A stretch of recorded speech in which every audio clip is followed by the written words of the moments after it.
నమస్తే. ఈరోజు వెలువడినటువంటి 5 రాష్ట్రాల ఎన్నికల ఫలితాలు మనం కొద్దిగా గమనిస్తే కొన్ని విషయాలను మనం గ్రహించగలుగుతాం.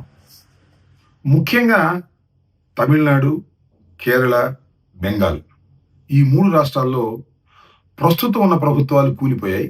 కొత్త ప్రభుత్వాలు అధికారం చేపట్టనున్నాయి. అంటే యాంటీ ఎస్టాబ్లిష్మెంట్ ప్రభుత్వ వ్యతిరేకత చాలా మెండుగా ఉంది అనేది అర్థమవుతున్నటువంటి అంశం. 1, 2 సంస్థలు మాత్రం విజయ్ అధికారంలోకి రాబోతున్నాడని చెప్పారు. కానీ ఎవరు అంతగా నమ్మలేదు. స్టాలినే మళ్ళీ తిరిగి అధికారంలోకి రావచ్చు అనేటువంటి భావన ఏర్పడింది. కానీ ఎన్నికల ఫలితాలు చూస్తే చాలా విచిత్రంగా ఉంది. చివరికి స్టాలిన్, ఆయన కుమారుడు ఇద్దరు ఓడిపోయారు. విజయ్ 2 చోట్ల గెలిచాడు. అధికారం చేపట్టబోతున్నాడు. బహుశా ఒక 5-10 తగ్గేటటువంటి పరిస్థితి మాత్రమే ఉంది. స్టాలిన్ చివరికి డిఎంకే అలా ఇలా కష్టపడి సెకండ్ ప్లేస్లోకి వచ్చింది. ప్రారంభంలో అయితే అది థర్డ్ ప్లేస్కు పోయి చివరికి అపోజిషన్ స్థాయి కూడా వచ్చేటటువంటి పరిస్థితి లేదేమో అని అనిపించేది.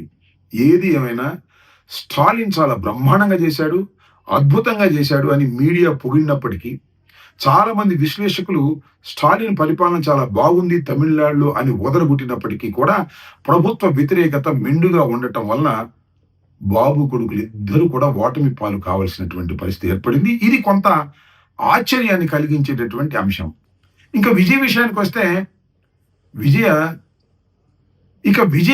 వస్తే విజయ్ చాలా రికార్డులు సృష్టించాడు.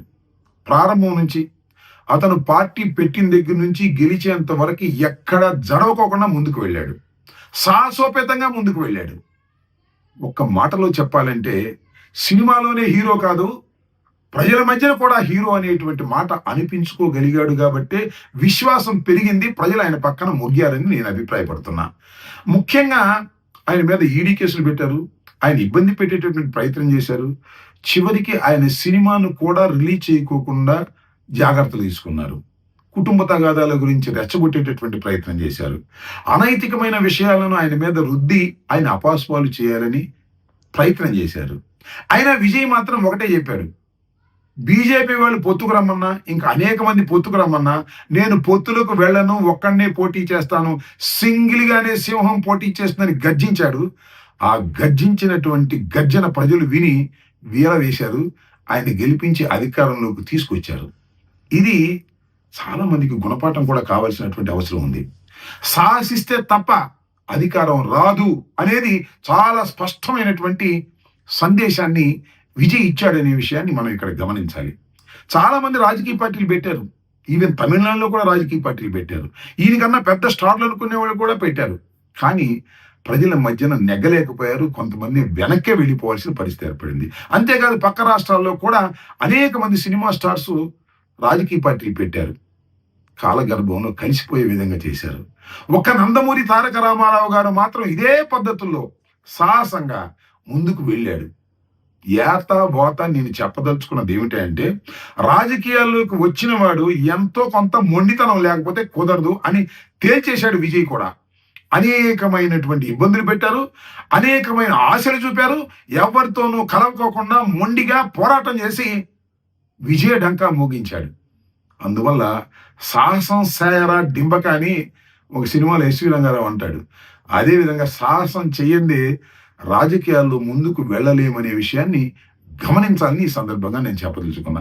కొన్నిసార్లు సాహసాలు విఫలం అవ్వచ్చు, కానీ ఆ విఫలం కూడా పునాదులు పడతాయి బలంగా గెలుపు కోసం అనేది చరిత్రలో చాలా విషయాలను మనం గమనిస్తాం. ఏది ఏమైనా ఎన్ని చేసినా విజయ్ గురించి పదే పదే చెప్పుకోవాలి మనం. విజయ్ ఘాటుగా చాలా చురుకుగా ప్రజల మధ్యకి వెళ్ళగలిగాడు. అనేక విధాల ఇబ్బందులను కూడా ఎదుర్కొని ధైర్య సాహసాలతో ముందుకు వెళ్ళబట్టే ముఖ్యంగా యువకులు ఆయన్ని ఆదరించారు, ఓట్లు గుద్దారు, అధికారంలోకి తీసుకొచ్చారు. ఇక్కడ ఒక విషయాన్ని మనం చర్చించాలి. చర్చించడం అంటే కంటే చాలామంది అంటున్నారు, పోలుస్తున్నారు. సినిమా యాక్టర్ని పోల్చడం అనేది చాలా సహజం. ఎన్టీ రామారావుతో పోలుస్తారు, విజయ్తో పోలుస్తారు. ఇవాళ పవన్ కళ్యాణ్ గారిని చాలా మంది పోల్చి చూస్తున్నారు. నేను పవన్ కళ్యాణ్ గారి గురించి మాట్లాడకూడదు అనుకున్నాను, కానీ ఈ సందర్భంలో మాట్లాడక తప్పదు. సరే, పవన్ కళ్యాణ్ గారి గురించి నేను మాట్లాడినప్పుడు జన సైనికులు లేకపోతే నా కాపు సోదరులు కించిత్తు బాధపడిన ఉన్న వాస్తవాన్ని చెప్పవలసినటువంటి బాధ్యత నాకున్నదనే ఉద్దేశంతో 2-3 మాటలు మాత్రం చెప్పదలుచుకున్నాను. విజయలాగా సాహసం చేస్తే ఆ రోజున చిరంజీవి గారు, ఈ రోజున పవన్ కళ్యాణ్ గారు ఈ రాష్ట్రానికి ముఖ్యమంత్రులు ఏదో ఒక దశలో అయి ఉండేవారు అనేది విశ్లేషకుల అభిప్రాయం. కాపులు చిరకాల కోరిక, ఒక కాంక్ష. ఈ రాష్ట్రానికి అనేక మంది మంత్రులు ముఖ్యమంత్రులు చేశారు, మనం కూడా ముఖ్యమంత్రి చెయ్యాలి అని కాపుల ఆశలను అడియాశలు చేసేటటువంటి కార్యక్రమంలోనే పవన్ కళ్యాణ్ గారు నిమగ్నమైపోయి ఉన్నారు. నేను చెప్పదలుచుకున్నది ఏమిటి అంటే, సాహసం చేయలేని వాళ్ళు, ధైర్యంగా ముందుకు వెళ్ళలేని వారు రాజకీయాల్లో నెగ్గుకు రాలేరు. పవన్ కళ్యాణ్ గారు కూడా అదే. ఇవాళ ఆయన అంతగా ధైర్యం చేసే శక్తి లేకపోవటం. ఒక్క మాటలో చెప్పాలంటే చాలా మందికి నేను అనే మాట కాస్త ఇబ్బందిగా ఉన్నా, రాజకీయాలు ఏమాత్రం తెలియనటువంటి వ్యక్తి పవన్ కళ్యాణ్ గారు. ఎందుకంటే తాను అధికారంలోకి తీసుకొచ్చాడు ఈ రాష్ట్రంలో కూటమి ప్రభుత్వాన్ని అనేటువంటి భావన సర్వత్రా వ్యాపించి ఉంటే, నిజంగా ఈ రాష్ట్రానికి ముఖ్యమంత్రి కావాలని నేను అనుకుంటే 15 సంవత్సరాల పాటు చంద్రబాబే ముఖ్యమంత్రి అవ్వాలి అని కోరుకున్న రోజునే రాజకీయాలకు మీరు పనికి రారు అనే విషయాన్ని ప్రజలు గమనించారనేది తెలుసుకోవలసిన సత్యమని ఈ సందర్భంగా చెప్పదలుచుకుంటూ, ఏది ఏమైనా విజయుడి యొక్క వీరత్వానికి, విజయ్ గెలుపుకి నా హృదయపూర్వక శుభాకాంక్ష ఈ సందర్భంగా తెలియజేస్తున్నాను.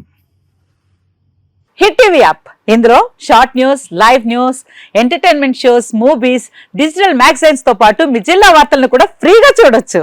ఇంకెందుకు ఆలస్యం, వెంటనే హిట్ టీవీ యాప్ ని డౌన్లోడ్ చేసుకుని ఫ్రీగా ఎంటర్టైన్మెంట్ పొందండి. Hit TV app. Hit TV app. Please download hit TV app. Hit TV యాప్ని ఫ్రీగా డౌన్లోడ్ చేసుకొని ఎంజాయ్ చేయండి. మీకు నచ్చిన ఎంటర్టైన్మెంట్ కోసం హిట్ టీవీ యాప్ ని ఫ్రీగా డౌన్లోడ్ చేసుకొని ఎంజాయ్ చేయండి. హిట్ టీవీ యాప్ ని డౌన్లోడ్ చేసుకుని ఆస్వాదించండి, ఆశీర్వదించండి. ఇంతమంది సెలబ్రిటీలు హిట్ టీవీ యాప్ ని డౌన్లోడ్ చేసుకోండి అని చెప్తున్నారంటే ఎంత మంచి యాప్ ఆలోచించండి.